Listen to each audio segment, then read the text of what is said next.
In this guide, I'm going to show you how to fix Raid Shadow Legends timeout error. This is Aiden from JustBoz, and before we get into this guide, make sure to like the video and subscribe to the channel with all notifications on. It really does help with the channel, and it lets us know that you want more content like this, so we greatly appreciate it. If at any point throughout this guide you did have any questions, just ask them down in the comment section below, and we can help you out further. I'm going to be doing my best to reply to every single comment down there. First things first, completely close Raid Shadow Legends and reopen it, and if the timeout error still comes back, go ahead and restart your device. Also, go ahead and check your internet connection and try switching between Wi-Fi and mobile data, or restart your router if the connection is unstable. And if you're using a VPN, proxy, or custom DNS service, just temporarily disable and launch Raid again.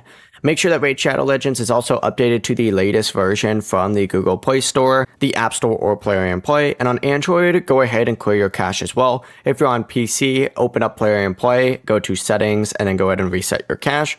And if the timeout error only recently started and your internet is working normally, Raid services most likely are just under server maintenance or experiencing an outage. And if the problem continues after these steps, just contact PlayerM support through the in-game support menu just by selecting your profile picture, select info, and then hit support. Before you do leave, make sure to like the video and subscribe to the channel with all notifications on. It really does help with the channel, and it lets us know that you want more content like this. We'd greatly appreciate it. And if at any point throughout this guide you did have any questions, just ask them down in the comment section below, and we can help you out further. I'm going to be doing my best to reply to every single comment down there. Peace.